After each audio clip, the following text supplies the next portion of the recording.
And the grand finale is almost here. आपको पता चल गया है कि दोनों फाइनलिस्ट कौन से हैं। न्यूजीलैंड जो कि पहले फाइनलिस्ट बन चुकी थी, and now India would be facing New Zealand in the finals of the T20 world cup 2026। And what a superior game we witnessed. कल जिस तरह का सेमीफाइनल हमने देखा जहां पे इंडिया और इंग्लैंड एक दूसरे के मध्य मुकाबले हुए, इंडिया ने चार्ज किया और जबरदस्त ब्रूटल बैटिंग दिखाई, जिस तरह संजू सैमसन ने पुट अप किया पूरे स्कोर को आगे और 254 का टारगेट सेट करके दिया इंग्लैंड के लिए। बट इंग्लैंड भी बाज नहीं आया और दूर नहीं रहा। जिस तरह जिस अप्रोच से इंग्लैंड ने जो है वो बैटिंग की और सिर्फ 7 रन्स से जो है वो शिकस्त का सामना करना पड़ा। इंडिया को जो है वो 7 रन से जीत हासिल हुई। क्या हुआ, क्या डिफरेंस था, क्या एक माइन्यूट डिफरेंस, बिकॉज एक तरह की जब टीम्स होती है ना तो छोटे छोटे हाफ अ चांसेस को फुल में कन्वर्ट करना पड़ता है। कौन कर सका उसको फुल में कन्वर्ट और कौन नहीं कर सका, बस ये डिफरेंस था। एंड सबसे बड़ा डिफरेंस था the man on the screen, Bumrah. जाहिर सी बात है बुमराह एक अलग ही लीग का बॉलर है, जो मेरा ख्याल से इंग्लैंड और इंडिया में सबसे जो बड़ा डिफरेंस था that was Bumrah as well. बात करेंगे इस मैच के हवाले से, साथ ही साथ ओडीआई का स्क्वाड जो है जिसका ऐलान हुआ है, पाकिस्तान ओडीआई स्क्वाड का ऐलान हुआ है। टूर करना है बांग्लादेश का, 9th को टीम वहां से रवाना हो जाएगी और 11th मार्च को जो है हम सबसे पहला ओडीआई खेलेंगे। उसके हवाले से भी बात करेंगे because many uncapped players in the side, why, what performances, क्या वजह बनी, क्या सूरत हाल हुई, हम असेस कर सकते हैं, अज्यूम कर सकते हैं, क्योंकि कोई सामने आके बताता तो नहीं है कि किसको क्यों सिलेक्ट किया और किसको क्यों ड्रॉप किया। सो बात करेंगे इसके हवाले से। गुफ्तगू के लिए हमारे साथ मौजूद हैं शायद अस्सलाम वालेकुम and welcome to the show. वालेकुम अस्सलाम, कैसी हैं आप? खैरियत से? बिल्कुल खैरियत से ही हैं। बस करीब आ गया। अब तो इवेंट फाइनल जो है वो just 2 more days away, 1 day away, and then Sunday को जो है वो फाइनल हमें दिखेगा। एक्सपेक्टेशंस यही है कि न्यूजीलैंड और इंडिया एक कड़ाके का मुकाबला होगा और अहमदाबाद के मैदान में, जहां पे जनरली इंडिया के लिए कहा जाता है कि it is not a lucky ground for India. Last time जो ओडीआई वर्ल्ड कप था वो भी वहीं पे हारे थे। तौसीफ साहब को भी खुश आमदीद कहते हैं। तौसीफ अहमद साहब हमारे साथ मौजूद हैं। तौसीफ साहब अस्सलाम वालेकुम and welcome to the show. जी वालेकुम सलाम। सो शायद starting from you, India England, क्या डिफरेंस था आपके हिसाब से दोनों टीम? मेरे हिसाब से हमेशा जो है ना वो फील्डिंग रहती है। बिल्कुल। और मैं आपको हमेशा कहता हूँ कि देखें अपॉर्चुनिटी, आपने सैमसंग का कैच छोड़ा मेरे ख्याल में 8-10 रन पे, 15 रन पे, और उसके बाद वो कर गया। एक अच्छा प्लेयर फॉर्म में था, वो कैच नहीं छूटना चाहिए। तो खासतौर पे कप्तान जो फील्डिंग कर रहा था वहां पे, उसने कैच छोड़ दिया। 74 रन ऐड किए उसके बाद, 74 रन। वही मैं कह रहा हूँ कि अच्छे प्लेयर अच्छी टीम के खिलाफ जो चीज आपको उठाती है वो आपकी फील्डिंग उठाती है। और यही चीज इंडिया ने अगर देखा जाए तो जबरदस्त कैचेस पकड़ के आपको फील्डिंग की वजह से आपको मेरे ख्याल में मैच जितवा दिया। बिल्कुल। तो मैच तो बहुत जबरदस्त हुआ, बॉलर्स के साथ बहुत ज्यादती हुई है जिसके मैं सख्त खिलाफ हूँ। लेकिन बहुत खतरनाक कंडीशंस, कसम से बहुत ज्यादा। लेकिन बुमराह ने अपने आप को साबित करके दिखाया है। बुमराह की जिस तरह मैं बात करता हूँ कि नया बॉल, पुराना बॉल, स्लो वन, वो लड़का वो अलग लीग का बॉलर है, वो बहुत ही आगे है वो। तो आई थिंक कि बीच में एक मुश्किल वक्त आ गया था, लेकिन यही क्रिकेटर्स होते हैं, यही वो कैरेक्टर्स होते हैं कि किस तरह दोबारा फॉर्म वापस लेके आनी और अहम सतून बनना है टीम का। तो वो बुमराह बहुत बड़ा फर्क था। नहीं, इनफैक्ट बुमराह 2.0 ज्यादा लीथल होकर आया है। हाँ, बिल्कुल। जब वो इंजरी और फिर उसके बाद कमबैक करते करते जो एक डिप आया था परफॉर्मेंस में, उसके बाद से जब बुमराह वापस आया तो Bumrah has been more out class. Because सवेरा आप उसको किसी भी पिच पे देख लो, उसके लिए पिच एक्सक्यूज नहीं है। उसके पास स्किल्स ही इतनी सारी हैं, हर किस्म की स्किल्स है, हर पिच के हिसाब से।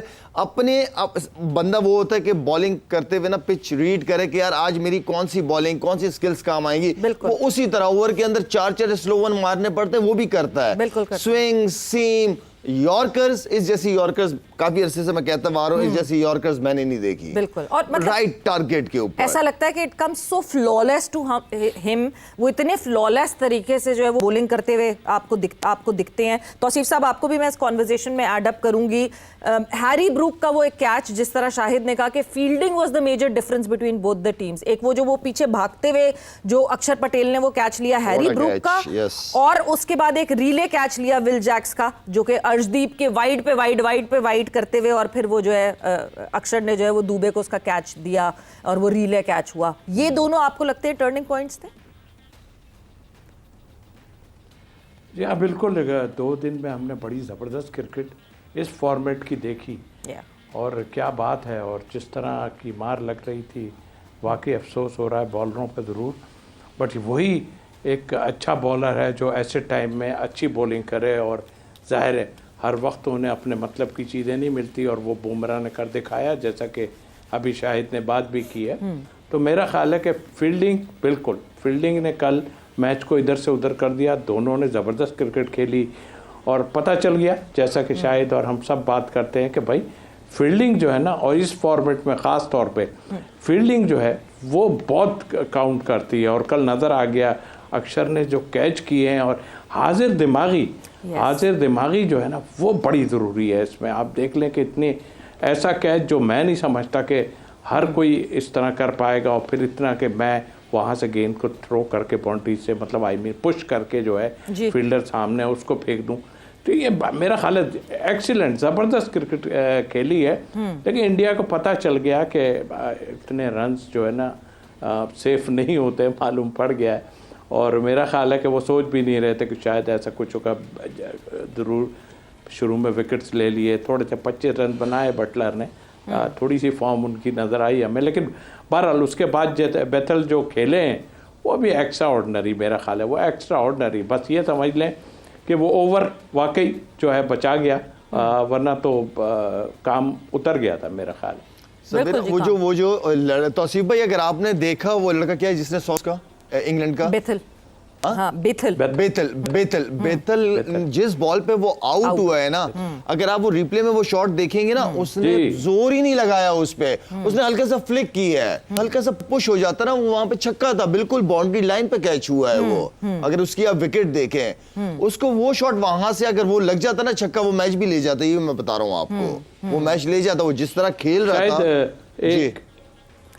हम break and welcome back to जोर का जोर T20 world cup 2026 special brought to you by cola next. बात हमारी हुई जो कल जबरदस्त एक सेमीफाइनल खेला गया T20 वर्ल्ड कप में, जहां पे इंग्लैंड और इंडिया एक दूसरे के मद्दे मुकाबिल थे, एंड इवेंचुअली इंडिया ने 7 रन से जीत हासिल की। The final is on Sunday, जहां पे न्यूजीलैंड और इंडिया एक दूसरे के मद्दे मुकाबिल होंगे और अहमदाबाद में ये मैच खेला जाएगा। But now we'll be focusing on the squad, जो ODI स्क्वाड का ऐलान हुआ पाकिस्तान का, which will be touring Bangladesh, और बांग्लादेश में जो है वो 9th को टूर करेंगी, 11th को पहला ODI खेला जाएगा, फिर 13th को दूसरा ODI खेला जाएगा एंड 15th को they will be done with the 3rd ODI।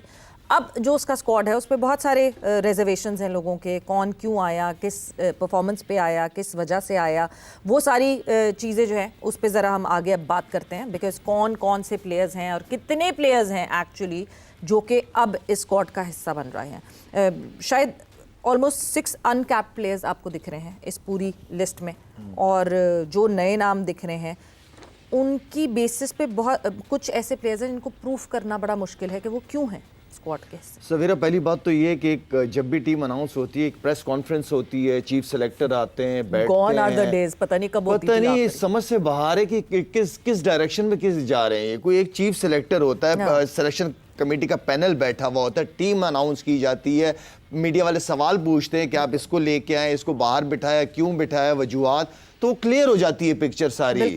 बिल्कुल समझ ही नहीं आ रहा कि जा किस तरफ। अब मेरे जहन में है कि अगर अब ये नए बच्चे हैं, ये शमाइल हुसैन जो बच्चा है, शामिल, अब ये शामिल को मैंने कभी देखा नहीं है खेलते हुए, लेकिन अगर इसकी परफॉर्मेंसेस की बात करूं तो बड़ी अच्छी परफॉर्मेंसेस हैं इसकी। फर्स्ट क्लास देखूं, T20 देखूं, या लिस्ट ए की परफॉर्मेंसेस देखूं, तो हम लिस्ट मंगवा के हमें पता चल रहा है कि यार इस बच्चे को अगर लिया सही लिया है। हाँ। अब ये एक बच्चा है साद मसूद, ये मुझे नहीं समझ आया, मेरे ख्याल में जब मैंने पता किया तो लास्ट एशिया कप में कोई एक आधा मैच में इसने कुछ किया, तो इसको इंडिया के खिलाफ विनिंग शॉट, इंडिया के खिलाफ फॉर्मेट। और दूसरा सवेरा ये है कि ये बच्चे खेले कितना है, ये तो फर्स्ट क्लास खेला हुआ नहीं है।